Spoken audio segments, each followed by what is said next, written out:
오늘 함께 보실 하나님의 말씀은 전도서 6장 1절에서 12절 말씀입니다. 전도서 6장 1절에서 12절 말씀입니다. 함께 교독하겠습니다. 내가 해 아래에서 한 가지 불행한 일이 있는 것을 보았나니 이는 사람의 마음을 무겁게 하는 것이라.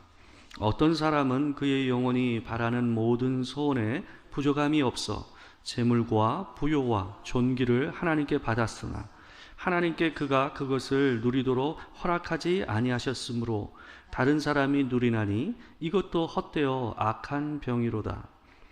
사람이 비록 100명의 자녀를 낳고 또 장수하여 사는 날이 많을지라도 그의 영혼은 그러한 행복으로 만족하지 못하고 또한 그가 안장되지 못하면 나는 이르기를 낙태된 자가 그보다는 낫다 하나니 낙태된 자는 헛되이 왔다가 어두운 중에 가매 그의 이름이 어둠에 덮이니 햇빛도 보지 못하고 또 그것을 알지도 못하나 이가 그보다 더 평안함이라. 그가 비록 천년의 갑절을 산다 할지라도 행복을 보지 못하면 마침내 다 한 것으로 돌아가는 것뿐이 아니냐. 사람의 수고는 다 자기의 입을 위함이나 그 식욕은 채울 수 없느니라. 지혜가 우매자보다 나은 것이 무엇이냐? 살아있는 자들 앞에서 행할 줄을 아는 가난한 자에게는 무슨 유익이 있는가?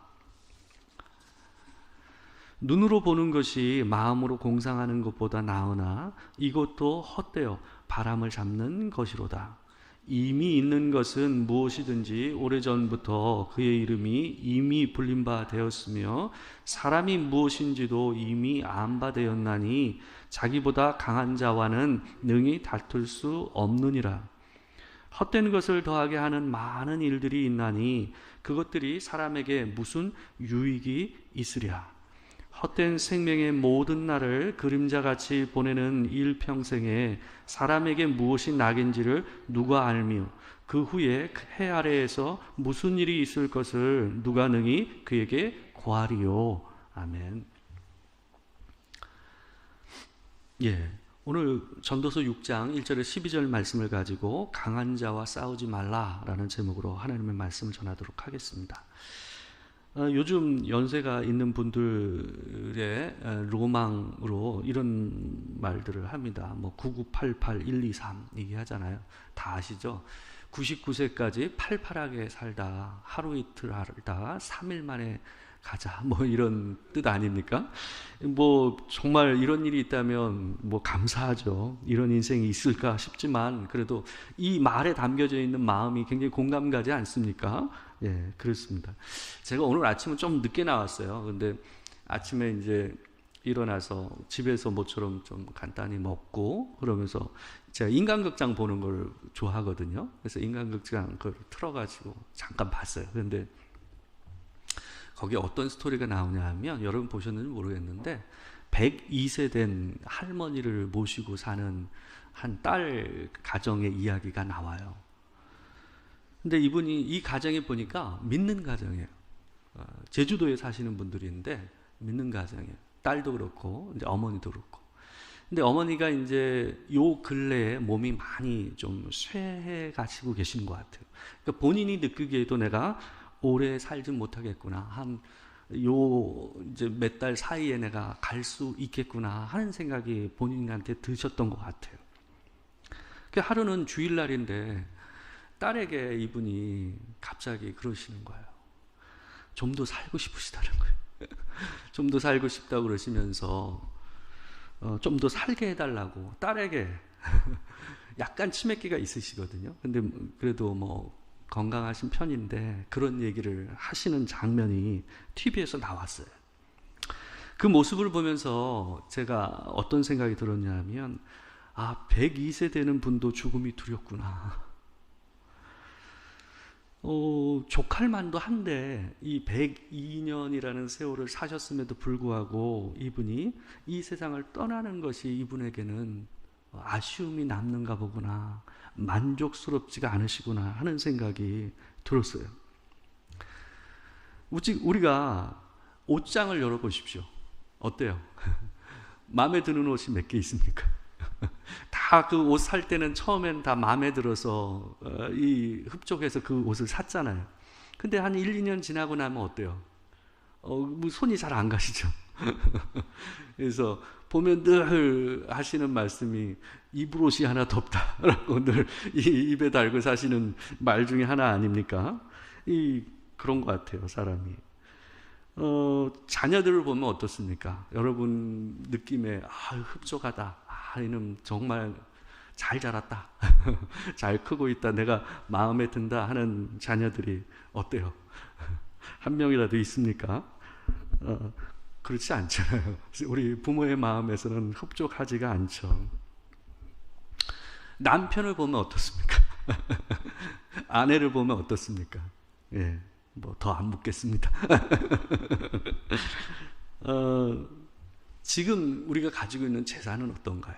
우리가 앞으로 오래 산다고 하는데 내가 가지고 있는 재산은 충분하게 느껴지세요? 지금 내 직장에 있는 내 사회적인 위치는 어떤가요? 언제나 보면 우리의 만족과 감사는 짧고 불평은 날로 새로워지는 것 같아요. 우리가 일부러 업그레이드를 하지 않음에도 불구하고 불평은 자연스럽게 업그레이드가 돼요. 계속 날로 새로워지는 이 불평들이 생기고 이전에 감사했던 것은 어느새 손이 안 가는 것이 돼버리는, 눈이 안 가는 것이 돼버리는 그런 경우들이 우리가 많이 보게 돼요. 한 칼럼니스트가 이런 말을 했어요. 인생은 짧은 담요와 같다. 끌어당기면 발끝이 춥고 밑으로 내리면 어깨가 싸늘하다. 그러나 긍정적인 사람은 무릎을 구부려 쾌적한 밤을 보낸다. 상당히 의미 있지 않습니까? 여러 부분에서 만족스럽지 못한 우리 인생을 스스로가 어떻게 하는 거예요? 수용적인 자세로 받아들이는 거예요. 그래서 비록 만족스러운 것이 별로 없지만 자기의 있는 그대로의 모습과 상황을 수용하고 받아들여서 사는 것이 우리 인생의 행복의 지름길이다라는 것을 이 사람은 이렇게 표현한 것 같아요. 모든 사람에게 인생은 만족스럽지 않습니다. 부족과 불확실성이 존재하는 것이 우리가 사는 인생입니다. 그러나 그 부족을 인정하지 않으면 이 원망과 불평이 불일 듯이 들불처럼 번져가는 경우들이 많습니다. 그리고 이 우리 인생 안에 있는 우리가 어떻게 억어할 수 없는 이 불확실성을 인정하지 않으면 사람들이 어때요? 끊임없이 아무 의미 없는 수고를 더 많이 하게 되는 경우들이 많습니다. 왜냐하면 자기가 어떻게 하든 그걸 막아보려고 하는 노력을 해야 하니까요. 오늘 본문은 내가 무엇을 소유하는 것과 그것을 누리는 것은 별개의 문제라는 것을 얘기해 주고자 합니다. 전도자가 1절에서 해 아래에서 한 가지 불행한 일을 보았다라고 얘기합니다. 이 1절 본문에서 나오는 이 불행이라는 말은 히브리어로 라라는 거예요. 그러니까 악을 얘기하는 겁니다. 악, 불행, 악을 의미하는 표현입니다. 이 말과 반대되는 표현이 바로 3절에 나오는데요. 3절에 바로 행복이라는 표현이 나와요. 이 불행과 행복이라는 말이 대조를 이루면서 나오는데요. 여기에 나오는 이 행복이라는 말은 히브리어로 토부라는 말이에요. 토부. 근데 이 말은 우리가 잘 아는 말입니다. 하나님께서 천지를 창조하시면서 매일의 사역을 마칠 때마다 하신 말씀이 있었어요. 뭐였죠? 하루하루 사역을 마칠 때마다 하나님이 보시기에 좋았더라 라고 그러잖아요. 거기에 나오는 좋았더라 라는 말이 바로 토부라는 말입니다. 좋다, 선하다 라는 말이에요. 불행은 뭐예요? 악이라고 얘기하고 있고 그 다음에 행복은 뭐예요? 좋다, 좋았더라, 하나님이 보시기에 좋았더라 라는 말이라는 거예요. 이 여기에 나오는 좋았더라 이 말은 어떤 의미를 갖는 거냐 하면 하나님께서 창조하시면서 의도하신 목적과 또한 그 위치와 기능에 맞게 이 피조된 존재가 있는 모습을 하나님께서 보시면서 좋았더라라고 한 거예요. 그러니까 그분이 의도하신 목적을 따라서 그 존재가 그 기능을 발휘하고 그 위치를 지키고 그 목적을 이루며 사는 모습, 그게 뭐예요? 그게 토부라는 거예요. 그걸 좋다, 선하다라고 하나님께서 얘기하고 계신 거예요.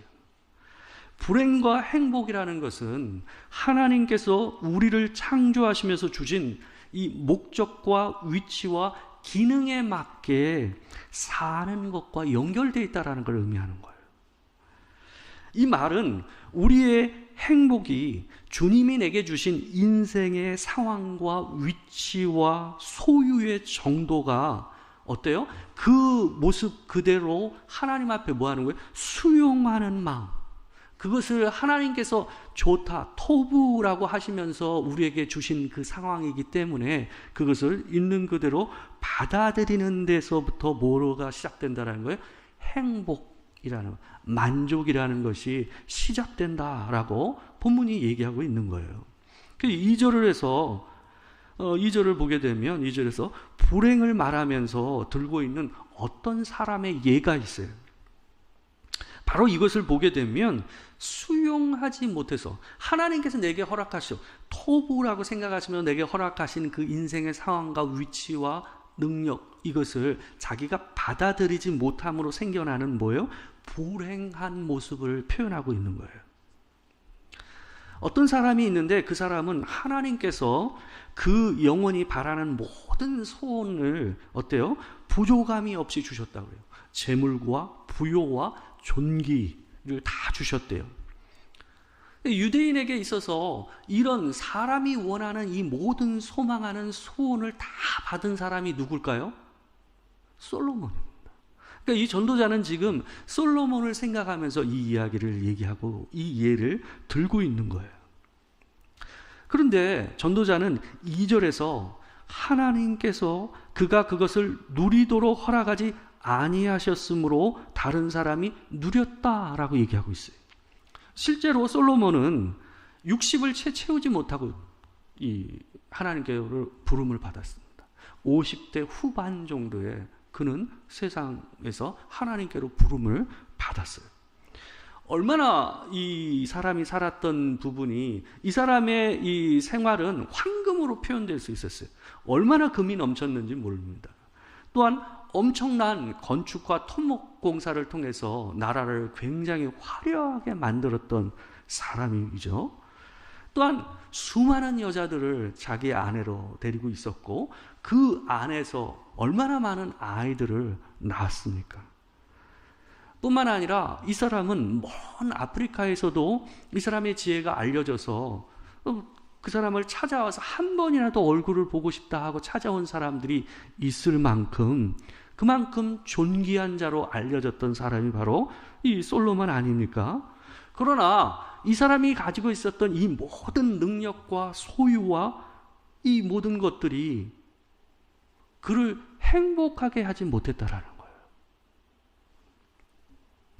하나님께서 주신 바를 누리지 못하게 하는 것은 솔로몬처럼 일찍 그의 인생이 끝나는 경우에서 일어나는 경우도 있고요. 또 어떤 경우는 질병으로 인해서 하나님께서 주신 것을 누리지 못하는 케이스도 있습니다. 요즘 너무나도 많은 정신적인 질환들, 우울증과 불안장애와 같은 다양한 질환들로 인해서 어떻습니까? 자기가 가진 것을 누리지를 못해요. 밖을 못 나가잖아요. 그런 일들도 있죠. 또 어떤 경우가 있냐면 뇌졸중이나 또한 치매와 같은 질환, 여러 가지 질환을 통해서 어떻습니까? 삶의 질이 아주 떨어져 있는 그 인생을 마무리하는 경우들을 우리가 왕왕 많이 보지 않습니까? 그러나 어떤 사람은요, 또 한 케이스는 어떤 케이스가 있냐면 주신 것에 만족하지 못해서 더만 외치다가 어때요? 더만 외치다가 자기가 누리지 못하고 계속 수고만 반복하다 인생이 끝나는 케이스가 있어요. 그러니까 주셨어도 자기가 뭐 하는 거예요? 누리지 못하는 거죠. 3절을 보게 되면 3절에서 100명의 자녀를 낳고 또 장수하여 사는 날이 많을지라도 그러한 행복으로 만족하지 못하는 사람을 얘기하고 있어요. 2절의 사람은 누리려고 했지만 자기가 누릴 기회가 없었던 사람이고, 그죠? 근데 3절의 케이스는 어떤 겁니까? 누릴 기회를 하나님께서 주셨어요. 근데 스스로가 뭐 한 거예요? 만족하지 못해서 누리지 못하는 거예요. 만족하지 못하니까 어떨까요? 더더를 외치는 사람이죠. 그래서 계속 자기 스스로 삶을 더 고되게 만드는, 스스로 수고를 양산해내는 사람으로 인생을 산 거예요. 그게 3절에 나온 사람입니다. 수동이냐 능동이냐에 따라서 차이가 있을 뿐이지 두 사람 다 어떻습니까? 인생이 행복하지가 못해요. 만족하지를 못해요. 그래서 하나님께서 자기에게 행복할 수 있도록 주신 것들을 보지 못하고 인생을 마무리하는 거예요. 얼마나 불행합니까? 지금의 우리의 모습은 처음 창조된 사람의 모습과는 다릅니다. 그러나 타락하기 이전의 사람에게도 인생에게 있는 한계가 있었어요. 부족이 있었고 불확실성이 존재했어요. 처음의 사람도 하나님의 은혜가 없으면 살 수 없는 거예요. 어떤 존재도 타락 이전이든 이후든 동일하게 하나님의 은혜가 없이는 행복할 수가 없습니다. 처음의 사람도 자신의 미래를 모르는 존재였습니다. 그 말은 뭘까요? 불확실성이 존재했던 존재다라는 거죠. 또한 타락 이후의 사람은 죽을 수밖에 없는, 태어나자마자 죽음을 향해서 달려갈 수밖에 없는 존재였죠. 근데 처음 하나님께서 창조하신 사람은 그런 존재는 아니었습니다. 그러나 그때의 사람도 어때요? 자기가 하나님께서 하지 말라고 한 것을 하면 죽을 수 있는 존재 아니었습니까? 그죠? 죽을 수밖에 없는 존재는 아니었지만 죽을 수 있는 존재였던 게 처음에 사람이었습니다. 그때나 지금이나 인간은 지혜와 능력의 한계에 있는 존재예요. 아까 말씀드린 대로 그 칼럼니스트, 미국의 칼럼니스트가 얘기하듯 뭐예요? 인생은 짧은 담요예요. 땡기면 발끝이 나오고 내리면 어깨가 스산한, 그게 인생입니다. 그것을 수용하고 인정하지 않으면 주께서 내게 허락하신 것들에 만족하고 누릴 수가 없는 거예요. 그런 안개와 같은 인생을 인정하지 못해서 더욱 불행한 인생을 사는 것을 오늘 본문 6절과 7절이 이렇게 표현하고 있습니다. 우리 6절과 7절 같이 한번 읽어보겠습니다. 자, 시작. 그가 비록 천년의 갑절을 산다 할지라도 행복을 보지 못하면 마침내 다 한 것으로 돌아오는 것뿐이 아니냐. 사람의 수고는 다 자기의 입을 위함이나 그 식욕은 채울 수 없느니라. 하나님께서 내게 허락하신 이 인생을 받아들이지 않는 마음으로는 1000년을 2번 산다 할지라도 2000년을 산다 할지라도 뭐 한다라는 겁니까? 행복할 수가 없다라는 거예요. 사람의 수고로는 절대로 자신의 식욕을 채울 수 없다라고 이 표현을 쓰고 있어요. 여기에 나오는 이 식욕이라는 말은 이 목구멍을 뜻하는 말이기도 해요. 근데 이 레페시라는 말이거든요. 목구멍, 이게 뭐냐면 사람의 심령을 뜻하는 단어이기도 해요. 그러니까 유대인들은 목구멍에 사람의 심령이 있다고 생각했어요. 마음이 이 목구멍에 있다고 생각했어요. 그래서 그게 여기에 나오는 식욕이라는 말이 목구멍도 뜻하고 심령도 뜻하는 거예요. 이게 뭐냐 하면 우리가 마음껏 먹어도 어때요? 뭐 여기까지 열심히 채우도록 먹어도 어때요? 시간이 한 6시간 정도 지나면 어떻습니까? 배고프잖아요. 그러니까 사람의 식욕은 절대로 죽는 날까지 채워지지가 않습니다. 채워도 목구멍은 어떻습니까? 또를 외치면서 다시를 외치면서 어때요? 채워달라고 하는 거란 말이에요. 그걸 뭐로 표현하는 거예요? 사람이 만족하지 못하는 마음을, 이 목구멍을, 식욕을 채울 수 없다라고 표현을 하고 있는 거예요. 9절이 알뜰 모를 듯한 표현으로 우리가 행복한 인생을 살기 위해서 어떻게 해야 되는지를 시사해주고 알려주고 있습니다. 9절 말씀입니다. 제가 한번 읽어드릴게요. 눈으로 보는 것이 마음으로 공상하는 것보다 나으나 이것도 헛되어 바람을 잡는 것이로다. 이 공상으로 세계를 다 가진 것보다 어떻습니까? 눈으로 볼 수 있게 내 손에 쥐고 있는 거 하나가 훨씬 더 의미 있는 거 아닙니까? 미국 속담 가운데 이런 속담이 있다고 그래요. 미국 속담에 손 안에 있는 새 한 마리가 수풀에 있는 새 두 마리보다 낫다. 자기가 진짜 쥐고 있는 것이 의미가 있다라는 것을 얘기하는 거죠.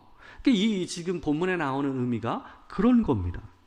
공상으로 뭔가를 다 가진 것냥 생각하는 것보다 어떻습니까? 눈으로 직접 볼 수 있게 쥐고 있는 것이 어때요? 의미가 있다라고 얘기하는 거예요.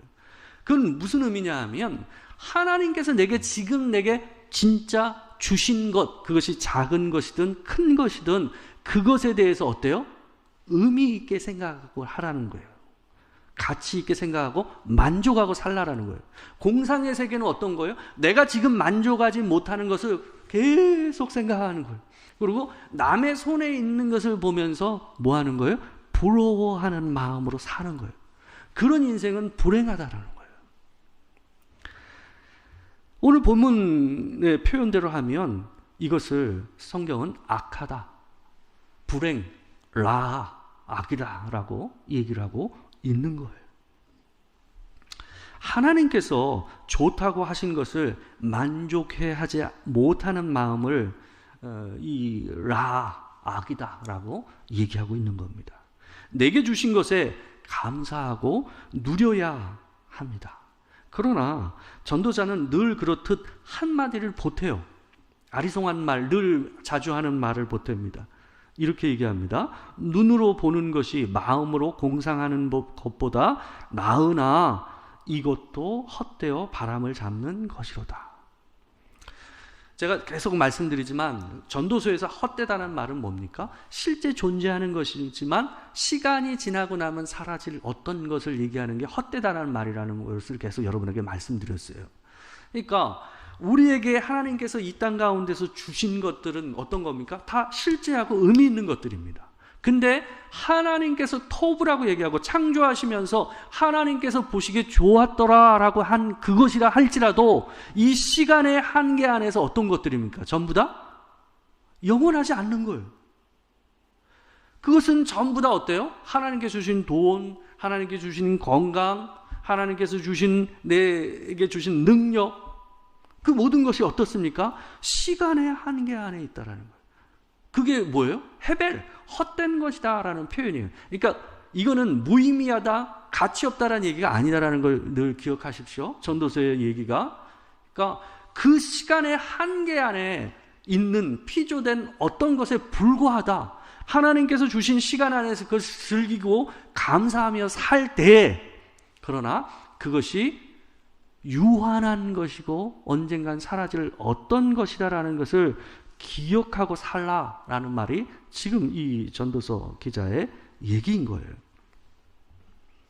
이 조직신학에서요, 섭리라는 말을 어떻게 얘기하냐면, 섭리라는 말 많이 듣고 우리가 쓰지 않습니까? 이 섭리라는 말을 계속적인 창조라고 표현합니다. 계속적인 창조.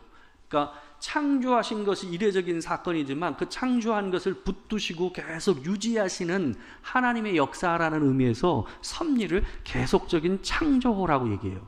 근데 이 계속적인 창조라는 말 안에 저는 그런 의미가 있다고 생각해요. 하나님께서 우리 인생 안에서 섭리하신다라는 것, 다스리고 계신다라는 것은 우리의 삶 안에서 일어나는 모든 일들, 때로는 내가 슬퍼하는 일, 기뻐하는 일, 만족스러운 일, 만족스럽지 않은 일, 이 모든 것들이 하나님 안에서 뭐 하는 거예요? 우리 인생을 창조해 가시는, 새롭게 토부라고 얘기할 수 있는, 하나님이 보시기에 좋았더라라고 얘기하실 수 있는 일들을 우리 인생 안에서 이루어 가시는 역사라고 얘기하는 거예요. 그래서 로마서 8장에서 그런 말을 하잖아요. 하나님께서 뭐예요? 모든 것을 뭐라고 그랬죠? 그것을 모든 것이 합력하여 선을 이루게 하신다 그랬잖아요. 선을 이룬다 그랬잖아요. 우리 인생 안에서 하나님께서는 그런 일을 계속 해 가십니다. 그분이 보시기에 좋다고 하시는 것을 보고 내가 좋지 않다고 할 수 없지 않겠습니까? 우리가 우리 인생 안에서 이루어 가시는 하나님의 창조 사역을 인정하지 않으면 하나님과 겨루는, 하나님과 대결하는 그런 삶을 살 수밖에 없어요. 만족하지 못하니까요. 하나님께서 주시는 것이 만족하지 못하니까 그분을 향해서 불평과 원망을 쏟아놓을 수밖에 없으니까요. 그래서 10절에서 이런 상황을 강한 자와 능히 다툴 수 없느니라 라고 표현하고 있는 거예요. 여기서 나오는 강한 자라는 말은 무슨 말이냐 하면 하나님을 뜻하는 거예요. 하나님과 다투는 자로 서 있는 거예요. 욥이 자기 인생 안에서 내 인생에 벌어지는 일을 받아들일 수가 없었잖아요. 그래서 하나님께 변론하자고 계속 했잖아요. 그게 뭐예요? 강한 자와 다투려고 하는 사람. 산을 보고 아름답다고 말할 수 있는 것은 그 산이 내 산이 아니기 때문이다라는 말이 있어요. 이게 참 의미 있지 않습니까? 저도 이게 누가 하시는 말을 들으면서 알게 된 건데, 산을 보고 우리가 아름답다고 얘기할 수 있는 것은 그 산이 내 산이 아니기 때문이다라고 얘기해요. 내 것이 되는 순간 어때요? 그것에 대한 근심이 생겨요. 우리는 하나님이 창조하시고 섭리하시는 세상에서 살아가지만 나도 모르게 어때요? 내 것이 늘어나요. 그래서 내 것이 늘어나는 만큼 내 인생의 근심도 늘어납니다. 내 것 중에서도 특별히 내가 가장 소중히 여기는 존재, 그것이 뭐가 되죠? 내 근심의 근원이 돼요. 생각해 보세요. 여러분이 가장 많이 근심하는 게 뭔가를 생각해 보세요. 그러면 여러분한테 가장 소중한 거예요. 내게 가장 소중한 거예요. 거기에서 모든 근심과 걱정이 다 나와요. 소중한 것을 잃을까 봐 걱정, 내 뜻대로 되지 않을까 봐 걱정, 내 마음처럼 상대방이 나를 소중히 여겨주지 않아서 걱정, 이런 걱정이 많아서 걱정. 그게 우리의 인생이 아닌가 생각을 해봐요. 내 가족과 내 주변에 허락하신 이웃들을 통해서 하나님께서 하시는 일을 우리가 좀 지켜보자고요. 마치 산을 바라보고 아름답다고 말하듯이 우리가 뭐예요? 조금 더 내가 소중히 여기는 것과 거리두기를 할 필요가 있다는 거예요. 마치 먼 산을 바라보면서 저거 참 아름답네 하고 있을 수 있을 만큼 조금 약간의 거리를 두는 연습을 해야 된다는 거예요. 왜요? 아까 말씀드린 대로 우리 자녀들과 내 사업과 내 일터와 그리고 내 몸의 건강과 내 일상 가운데서 그리고 내가 가지고 있는 능력 안에서 하나님께서 뭘 하시니까? 하나님께서 창조하시는 섭리의 사역을 계속 하고 계시니까. 하나님이 보시기에 좋았더라 라고 얘기하시는 그 사역을 우리의 인생 안에서 계속 하고 계시니까 그것을 믿는 마음으로 우리가 어떻게 하자는 거예요? 좀 북한산 얼마나 아름답습니까? 이 서울 중심에 있는 산, 이 북한산 저는 굉장히 좋아하거든요. 너무 아름다운 산입니다. 그 산이. 올라가서 한번 보십시오. 그 산이 얼마나 아름다운가. 하나님께서 그 산을 가꾸듯이 내 자녀들과 내 소중한 것들을 가꾸어 나가시고 합력하여 선을 이루고 계시다라는 마음으로 약간의 거리를 두시면서 보세요. 내 거라는 생각이 너무 강하니까 어때요? 하나님도 안 보여요. 근심이 앞서니까 하나님이 저 일 안에서 뭘 하실까가 안 보여요. 그러니까 근심만 커져요. 그러니까 하나님하고 대결하게 돼요. 하나님 왜 그러세요? 자꾸 그러게 되는 거죠. 저도 그 짓 많이 하거든요. 하나님 왜 그러세요? 그렇게 되는 거죠. 다 이유가 있죠. 지켜보자고요. 산을 보듯이. 그러면 하나님께서 그 모든 일을 합력하여 선을 이루어 가실 줄 믿습니다. 정호승 시인의 밥그릇이라는 시가 있어요. 걔가 밥그릇에 얼굴을 쳐박고 핥는 모습 아닙니까? 이걸 보고 이 사람이 시를 쓴 거예요. 제가 한번 좋은 목소리는 아니지만 시를 제가 한번 읽어드릴게요. 한번 마지막 한번 들어보십시오. 이 시가 어떤가? 개가 밥을 다 먹고 빈 밥그릇에 밑바닥을 핥고 또 핥는다. 좀처럼 멈추지 않는다. 몇 번 핥다가 그만둘까 싶었으나 혓바닥으로 씩씩하게 조금도 지치지 않고 수백 번은 더 핥는다. 나는 언제 저토록 열심히 내 밥그릇을 핥아보았나? 밥그릇의 밑바닥까지 먹어보았나? 걔는 내가 먹다 남긴 밥을 언제나 싫어하는 기색 없이 다 먹었으나 나는 언제 걔가 먹다 남긴 밥을 맛있게 먹어보았나? 걔가 핥던 밥그릇을 나도 핥는다. 그릇에도 맛이 있다. 햇살과 바람이 깊게 스민 그릇의 밑바닥이 가장 맛있다. 풍요의 세상에서 잊어버린 감사를 이 사람이 이렇게 표현한 것 같아요. 우리가 어느새 너무 부유해지지 않았는가 하는 생각이 들어요. 주께서 주신 것에, 작은 것에 너무 감사하고 들떠있던 그때를 기억하면서 하나님 주신 것에 늘 감사하며 사시는 여러분과 제가 되게 주의 이름으로 축원합니다. 기도하겠습니다. 사랑하는 주님,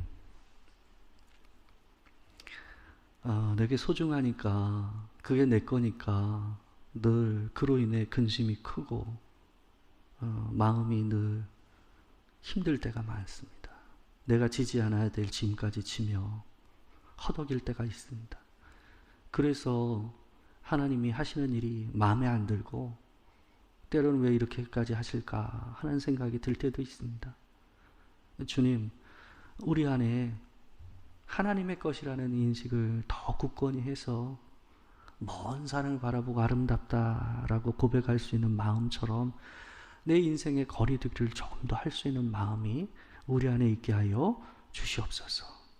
온전히 하나님께서, 주께서 우리에게 안에 잃어버린 그 감사를 회복하고 온전히 주께서 허락하신 작은 것들에 만족하고 또 기뻐하며 사는 인생 되도록 주님 지켜주시길 소망합니다. 지금은 우리 주 예수 그리스도의 은혜와 아버지 하나님의 크신 사랑과 성령의 교통하심이 참으로 하나님 앞에서 내게 허락하신 것에 감사하고 또 보이지 않는 하나님의 손과 그분의 선하신 역사, 그 섭리하심을 기대하며 살아가기를 소망하는 이 자리에 있는 모든 성도들과 함께하지 못하는 우리 지체들 가운데 지금으로부터 영원토록 함께하시기를 축원하옵나이다. 아멘.